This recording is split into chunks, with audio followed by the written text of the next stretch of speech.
Guys, good morning. Wala akong makeup, wala akong pulbos. That's all natural. Wala akong kahit ano sa mukha. Hilamos lang. So, good morning guys. Narito na yung adobong manok with baboy. Tapos, parang ano siya adobong binagoong ng baboy at manok. See, ito na siya guys. See? See? Ayan, adobong binagoong ng baboy at manok. See? So, tikman natin siya kung masarap. Pero, ah, kasi dati hindi ako sanay mag-pray online o manalangin. Pero this time gagawin kong manalangin kasi that is the proper way na kumain. Pray before eating. Ika nga lahat ng bagay o lahat ng pagkain nilinis na ng Panginoon, ng Diyos Ama. Wala nang marumi. Malinis na kung kakainin natin ng may pagpapasalamat. So, ibig sabihin, dasalan natin ang pagkain, guys, para ang pagkain natin mapabanal. So, lahat ng gagawin natin, halimbawa, sa umaga, pagkagising, mananalangin. Kasi paraan yan ng pagpapabanal. So, dalawang bagay lang ang kailangan natin gawin, guys. Ang katawan natin at ang espiritu natin. Sabi, di ba, ang katawan ni Adan kinuha sa alabok at hinihingahan ng Panginoong Diyos Ama. So, yung hininga niya, yung banal espiritu pumasok sa katawan, yung physical na katawan ni Adan, physical na katawan yon. So, paano natin mapapabanal? Kasi pag pinagsama mo ang kaluluwa ay pinagsamang espiritu ng Diyos at katawang physical. Yan ang kaluluwa. So, yan ang inaari ng Diyos Ama. Akin ang kaluluwa, sabi niya. Kasi sa Kanya naman talaga galing eh.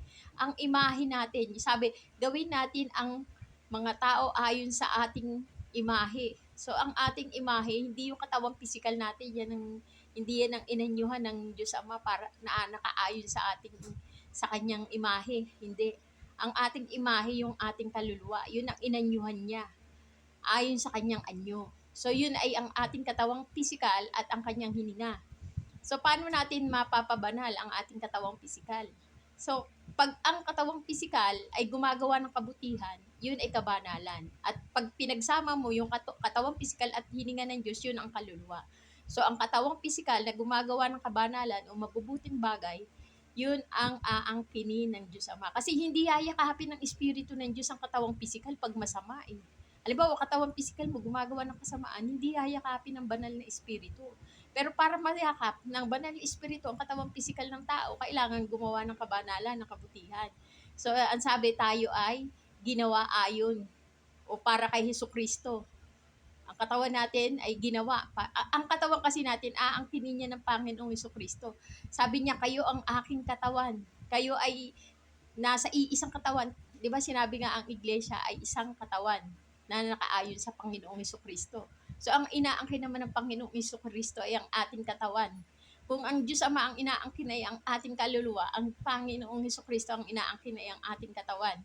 So, ang ating katawan ay iukol natin sa mga gawang mabuti, sa mga kabutihan. Kasi sabi, kayo'y ginawa para kay Hesukristo, para sa mabubuting bagay. Ibig sabihin, isa tayong vessel tayo o parang tayong florera na pwedeng lagyan ng bulaklak na maganda o bulaklak na pangit, ganun.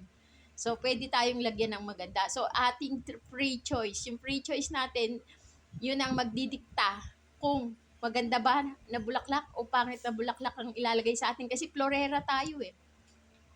So, kung mabuting bulaklak o magandang bulaklak, tayo ang magdidesisyon.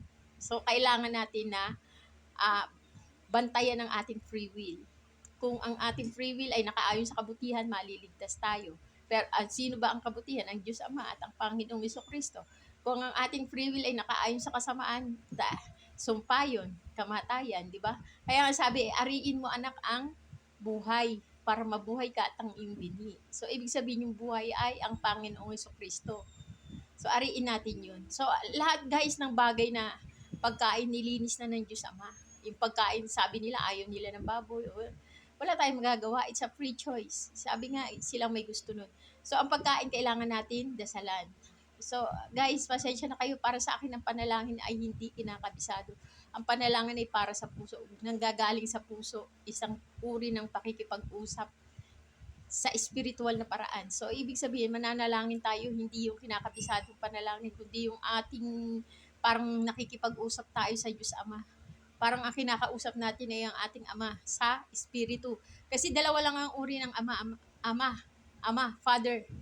Ang Ama natin sa laman, yun yung tatay natin, yun yung kapartner ng nanay natin nung ginawa tayo. Yun ang ating Ama sa katawan o physical. At meron din tayong Ama sa spiritual, ay yun ay ang Diyos Ama.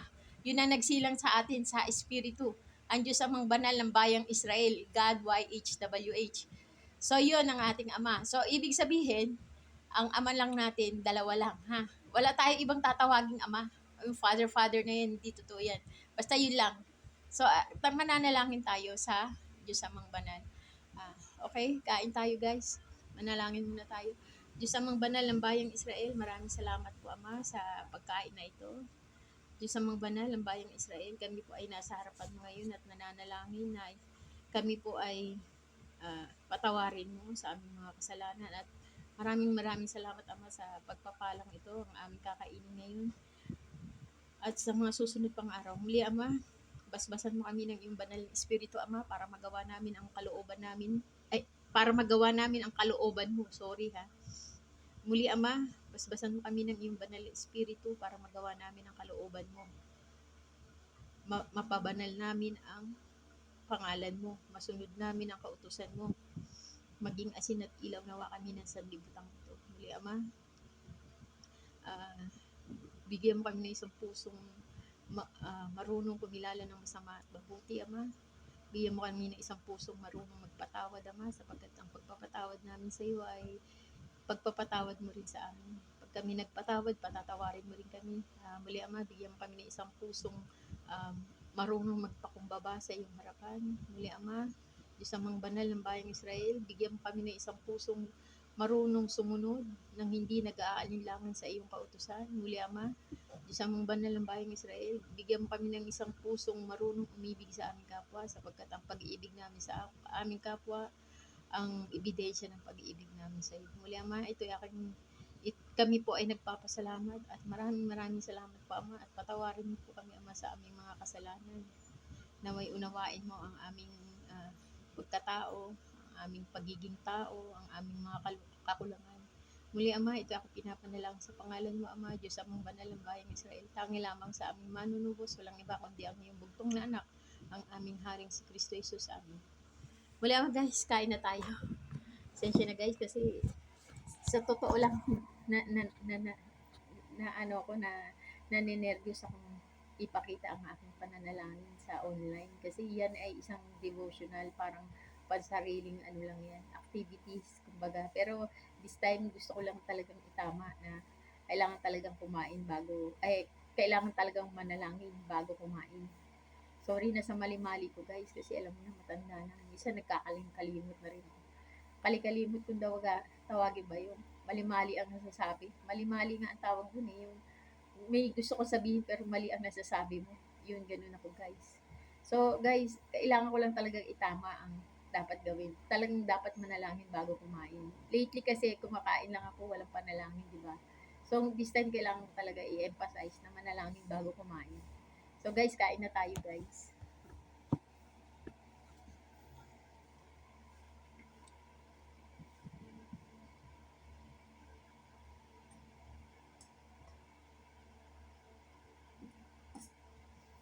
Medyo mamantika ito guys. Usually pag mamantika, kailangan may juice ka. Mga calamansi juice o orange juice. Pero, ano naman kasi,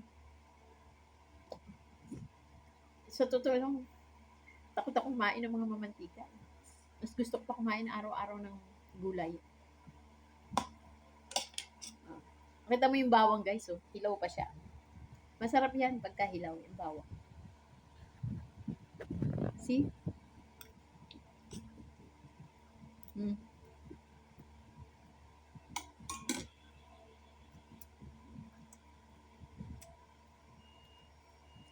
Malambot na yung leeg.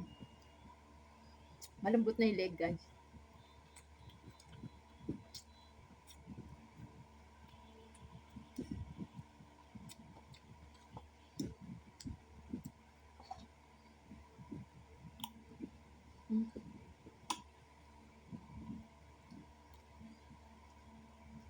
Hmm? Bibira akong kumain ng ganito, guys. Nakakailan ako ng ganito pa. Pasyalan. Pero sa bahay, gusto ko araw-araw gulay.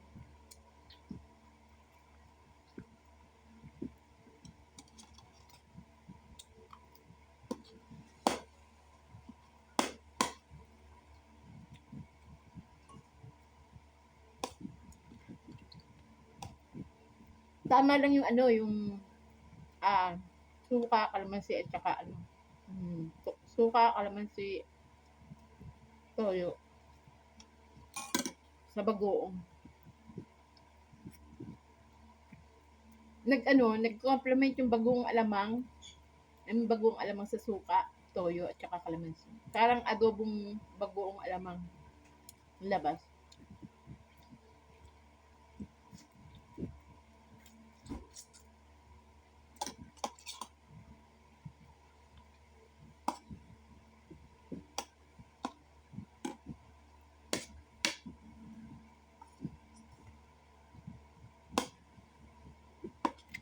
Usually guys, pag ganito ang mga luto, yung ano, hindi agad nasisira to eh. Basta may kalamansi at saka suka, hindi agad nasisira.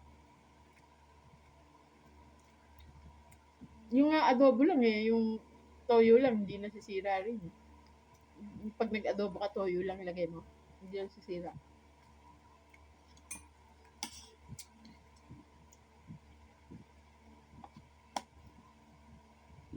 Usually guys, kailangan mo lagyan ng ano, ng asukal pag may bagoong alamang. Kasi nagko-complement kasi yung bagong alamang sa asukal. Yung hindi nilalagyan ng asukal, yung plain lang. Toyo o suka lang. Walang asukal yun. Pero usually pag kami alamang, kailangan din lagyan ng asukal. Eh, pero ewan ko lang sa iba, yung taste kasi nila, yung purong ano lang, purong toyo lang, tas walang asukal.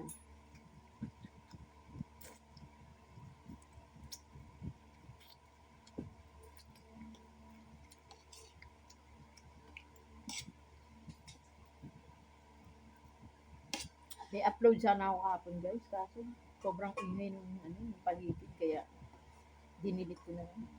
Nakakahiya kasi, sobrang ingay. Upload ko sana kahapon yung adobong kangkong with leeg ng manok.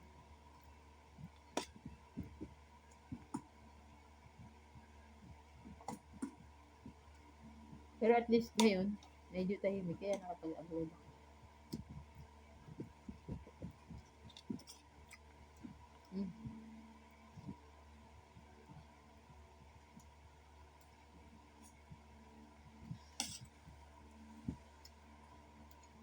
Usually guys, may nabibili na baboy sa palengke na napakatigas.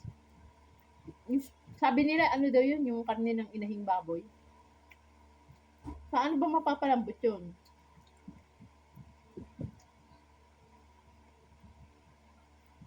Ginagamitan na yun ng pressure cooker. Hindi mapapalambot yun ng walang pressure cooker.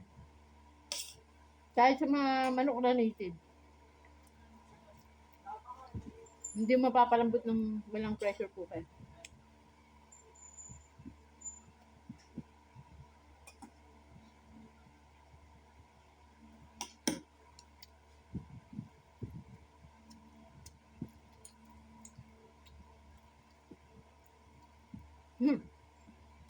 Umiipit yung kanin sa ano ko. Ngipin.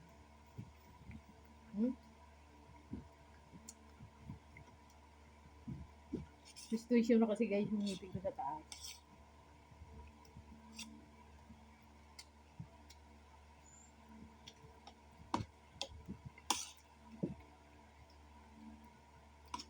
Nagkaroon ako ng ulcer guys nung kaiinom ko ng cobra nung araw. Alam mo yung mga ginawa ko nung araw, ngayon ko nararamdaman.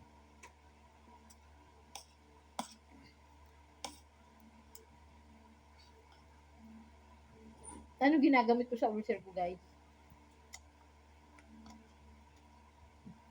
Wala, nag-aalaga lang akong makabuhay. Mapait yun.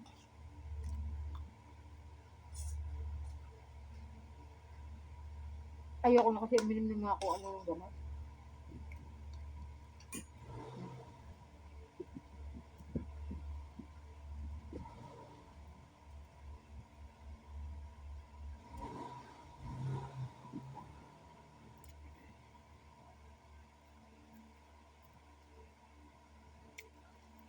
Hmm. Sorry guys Na ano kasi yung naiipit yung kanin. Pero at least ako na makakain eh. Mahulog man yan. Sa pinggan ko naman nahulog. Hindi ko kasi magawa na ipunin yung kanin dito.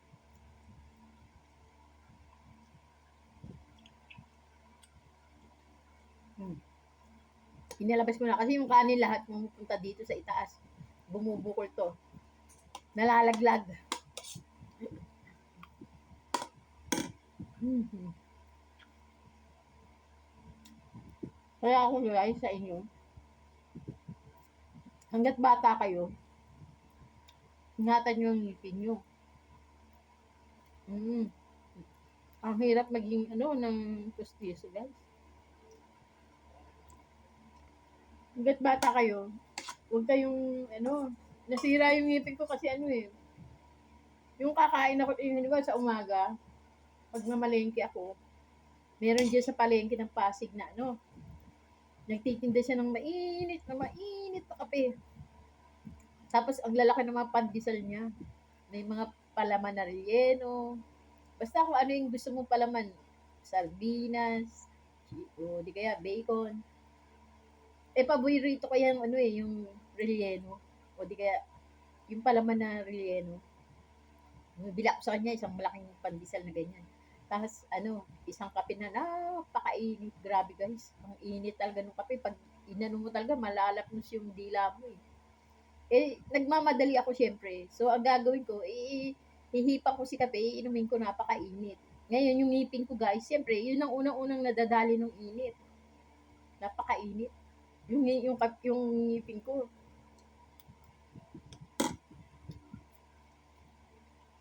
Ano siya?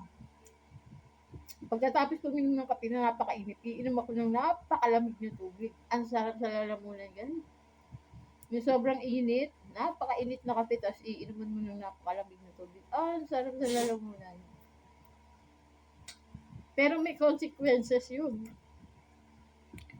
Yung init ng kape sa ngipin ko, tapos iinom ako ng malabig, nangingilo ang ngipin ko. Yun ang dahilan ng pagkalagas ng ngipin ko lahat.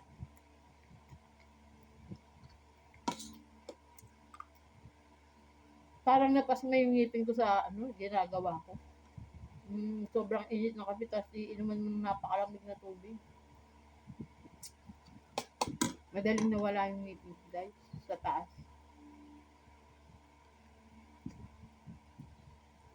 Pero yung ngipin ko sa baba, naman yan? Totoong ngipin naman. Wala naman na dyan.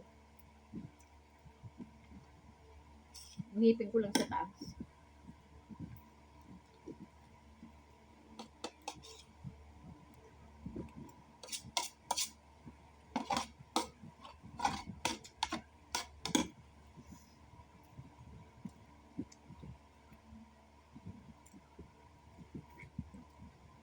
Lately, hindi ako nakipagkwentuhan sa inyo pag kumakain.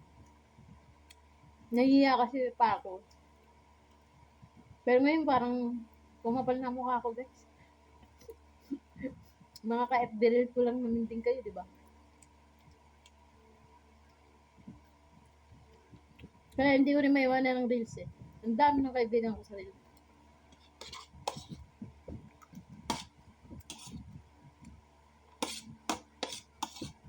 Karoon ako ng mga kaibigan sa reels.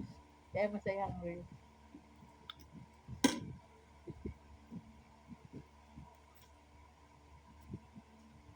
Guys, ubus lang kanin ko. Paano ba yan?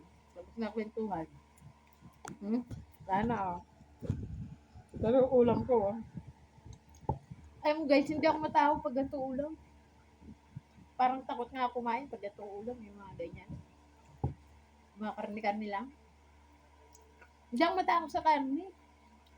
Mas matakot ako sa gulay.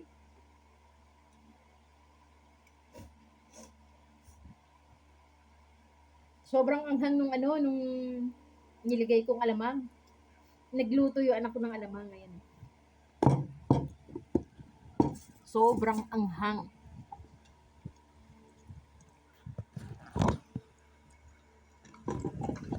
Napakaanghang.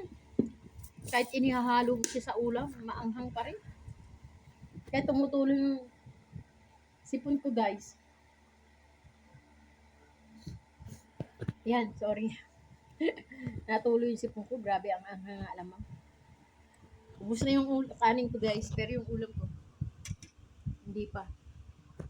Hindi ako matakot sa mga gatong ulam, guys. Mas matakot ako sa mga gulay. Halimbawa, yung mga labong, puso, gabi. Tao ako dyan. Mga papaya.